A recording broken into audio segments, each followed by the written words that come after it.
Hola, ¿cómo está usted? Bienvenida, bienvenido a este ya sexto capítulo de Ciencia Abierta.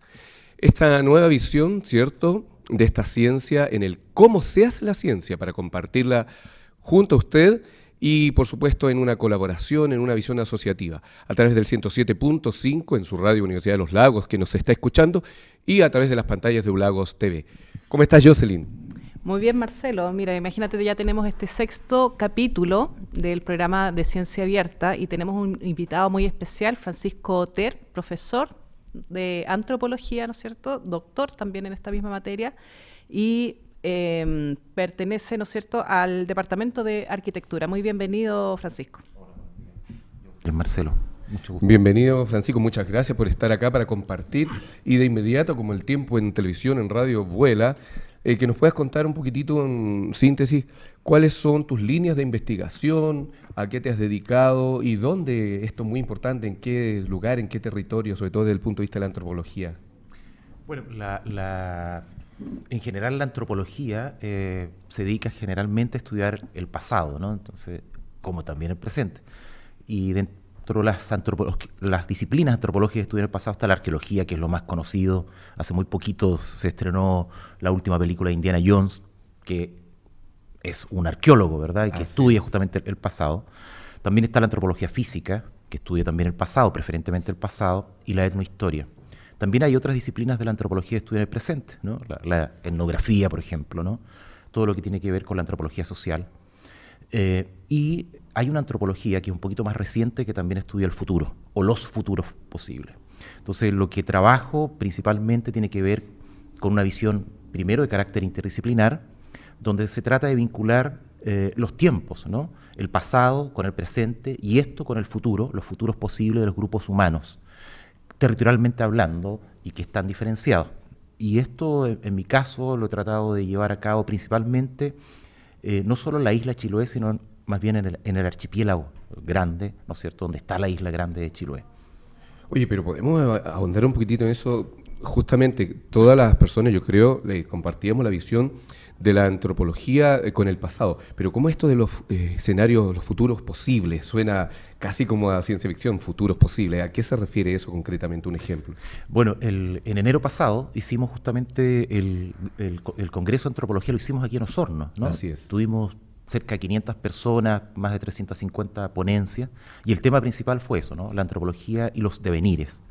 El futuro, y en plural, digamos, es algo por construir, y construimos ese futuro, o esos futuros posibles, a través de lo que nosotros también tenemos como deseos, como percepciones, aspiraciones, y esas aspiraciones y deseos nacen desde el lugar donde vivimos y hemos habitado siempre, y siempre esto en conexión con lo que hemos sido, con el pasado, con lo que hemos sido en términos individuales, pero sobre todo en términos colectivos y sociales.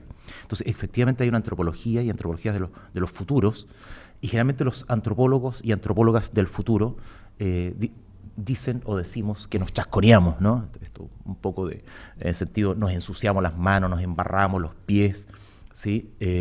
Porque pensar el futuro significa justamente estar en los lugares, ¿no? Y pensar con los grupos humanos, ¿no es cierto?, a partir de las particularidades culturales, qué posibilidades hay, ¿no es cierto?, de imaginar un futuro más allá de lo que tenemos hoy en día. Ok. Exacto. Y mira, precisamente también en ese contexto, porque claro, en la figura clásica, por así decirlo, que incluso podría abordar una especie de estereotipo, ¿no es cierto? Uno ve al antropólogos que están en terreno, tomando notas, observando, ¿no es cierto?, qué es lo que está sucediendo en estas comunidades. Pero también yo quisiera hacer énfasis también de cómo ustedes han utilizado las tecnologías. Yo sé que están trabajando, por ejemplo, en el desarrollo de un modelo de gestión territorial, precisamente en esta zona de Chiloé, la gran isla de Chiloé, y cómo se impacta este uso de tecnologías, métodos computacionales para precisamente potenciar esta generación de nuevo conocimiento. Sí, una de las cosas que como equipo de investigación y que también lo llevamos a la carrera de antropología, en esta joven carrera de antropología en la Universidad de los Lagos, es tener esta mirada, por un lado, de la investigación en antropología, esto es ver cómo los grupos humanos van formando día a día su cultura y se va transformando, lo que al mismo tiempo se va haciendo, pero también tenemos este otro sello, tanto en los equipos de investigación como en la docencia, que tiene que ver con la interdisciplina, ¿no? Entonces, mucho de lo que tiene que ver con vincular distintas disciplinas, dialogar, ¿no es cierto?, promover el diálogo entre distintas disciplinas, pasa y se concreta a través de unos distintos tipos de síntesis. Y las síntesis más recorridas o socorridas por distintas disciplinas son justamente la creación de plataformas informáticas, ¿sí?, sistemas informáticos, ¿sí? Porque de interdisciplina se puede decir mucho, ¿ya? Y otra cosa es con guitarra. Cuando tenemos, ¿no es cierto?, situaciones, problemas concretos, ¿no es cierto?, tenemos que ver cómo puede, por ejemplo, dialogar un biólogo con un antropólogo, pero al mismo tiempo con las comunidades locales y con los decidores públicos. Pareciera ser que los sistemas informáticos es un posible buen espacio para que todos estos distintos actores territoriales, ¿no es cierto?, se puedan encontrar. Entonces nosotros hemos podido desarrollar a través de una mirada de gestión y desarrollo de los territorios distintas plataformas, ¿no? Por ejemplo, mi colega Alejandra Lazo desarrollando un sistema informático que ayuda a los municipios de Chiloé para que se mejore la movilidad que tiene día a día, ¿no es cierto?, las personas que se movilizan, ya no en tierra, no subiéndose a un auto y a una micro, sino subiéndose directamente a una lancha para moverse desde una isla hacia otra isla para tener atención médica. Entonces, la movilidad archipelágica por motivos de salud ha sido uno de los modelos que ha trabajado mi colega Alejandra Lazo. En particular, mi equipo hemos trabajado este tipo de modelos de gestión para mejorar lo que es la gestión hídrica. En el mundo hay crisis hídrica, ¿no? Y generalmente cuando se habla de falta de agua, crisis hídrica, se refiere a comunas continentales, que efectivamente es un problema. En San Pablo, ¿no es cierto?, en la comuna de San Juan de la Costa, aquí cerquita de Osorno, hay falta de agua, ¿no?, en los meses de enero, febrero, incluso marzo, ¿ya? Y por el cambio climático incluso podemos sumar 1 o 2 meses más. Eso significa muchos recursos para los municipios locales. Esta situación de crisis hídrica, cuando se vive en las islas, como la del archipiélago Chiloé, todo esto aumenta en recursos, ¿verdad? Y es mucho más terrible. Entonces, lo que nosotros gastamos a diario en agua, aquí, en una comuna tipo Osorno, ¿no es cierto?, más o menos una persona está gastando 40, 50 litros de agua al día, ¿sí? Ese es el estudio. Eso. En las islas, las personas cuando falta agua no pueden tener más de 15 litros de agua, ¿no es cierto?, en 2 o 3 días. Es decir, está muy, muy reducido el consumo de agua y estamos hablando de agua para el consumo humano, preparar los alimentos, agua, ¿no es cierto?, para alimentar a animales domésticos, ¿verdad?, y para mantener los cultivos, que hay muchos cultivos bajo techo. Entonces nosotros hemos podido a través de sistemas informáticos, ¿no es cierto?, mejorar la gestión desde los municipios para que en momentos donde hay sequía, esto, digamos, se pueda vivir de manera un poco más sin deteriorar la calidad de vida, por cierto.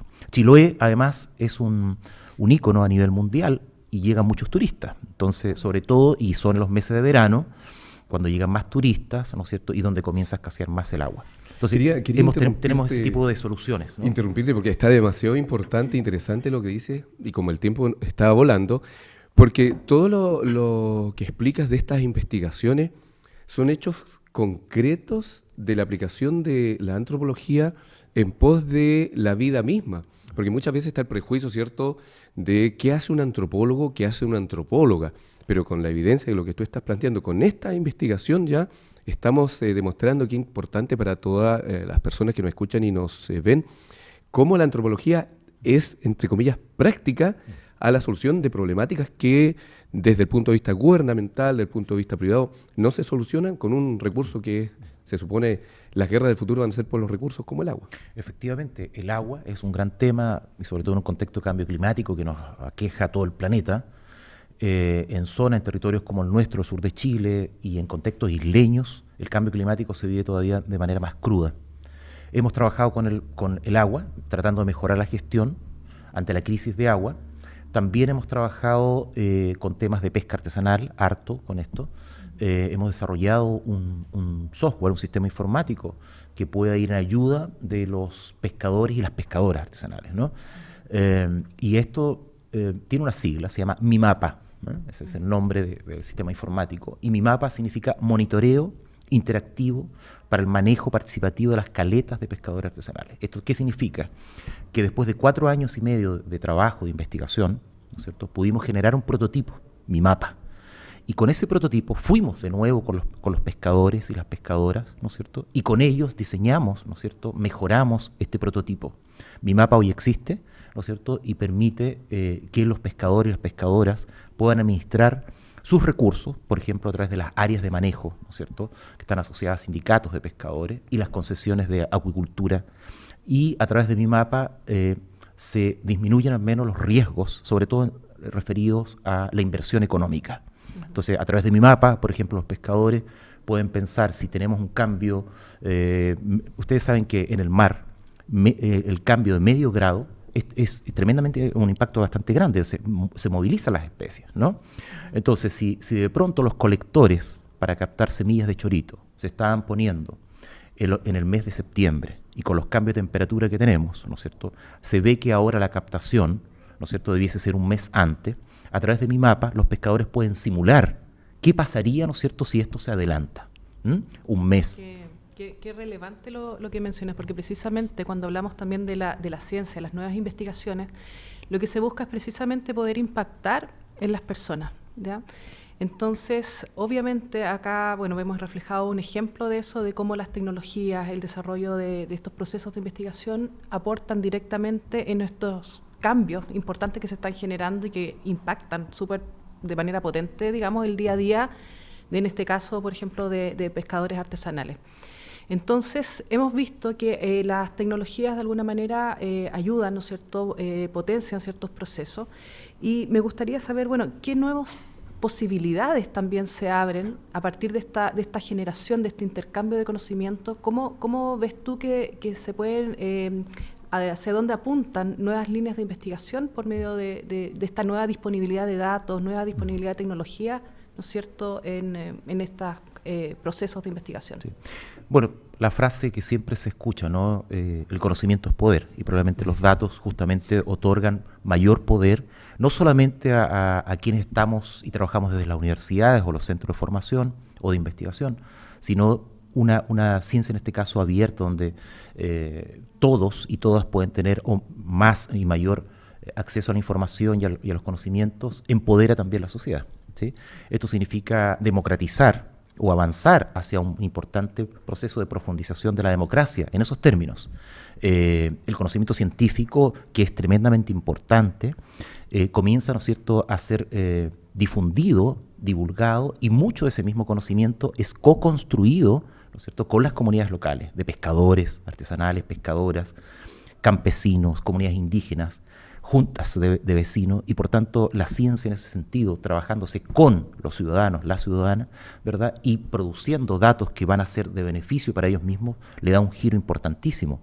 La ciencia en esos términos permite un verdadero aprendizaje, ¿verdad?, y transformarnos. Cuando yo hablaba de la antropología del futuro, tiene que ver con esto justamente, ¿no? Exacto. Con pensar las sociedades humanas de una manera distinta a cómo de pronto han sido tratadas las sociedades humanas por la propia ciencia. Exacto, o sea, aquí, claro, vemos digamos, cómo estas tecnologías, nuevos recursos habilitan nuevos procesos, se va generando una ciencia distinta en donde, como dices bien, ¿no es cierto, Francisco?, vamos incorporando a ciudadanos, a las personas, y finalmente eso es la ciencia. O sea, estamos buscando generar nuevo conocimiento que impacte, ¿no es cierto?, en el desarrollo territorial en las comunidades. Y con la participación de las personas, que es lo más importante. Sí, exacto. Entonces, el tiempo vuela. Lamentablemente, Francisco, estábamos pero muy atentos, pero ya han pasado los casi 15 minutos de poder escucharte, aprender, y que justamente quienes nos escuchan a través del 107.5, quienes nos ven a través de Ulagos TV, han conocido sin duda una visión distinta desde lo que hace una antropología así, cómo lo hacen ustedes, esta aplicación de la ciencia y esta colaboración justamente de este discurso de ciencia abierta. Aquí estamos viendo concretamente la participación ciudadana. Jocelyn. Sí, queremos agradecer a Francisco Ter, doctor en antropología, por habernos acompañado en este 6º capítulo de Ciencia Abierta y por supuesto a Marcelo también de la Dirección de Comunicaciones Estratégicas. Así que queremos dejarlos invitados a nuestro próximo capítulo sobre Ciencia Abierta y agradecerles su participación y su, digamos, interés, ¿no es cierto?, en esta temática. Así que muchas gracias, nos vemos. Gracias Francisco, gracias a ustedes.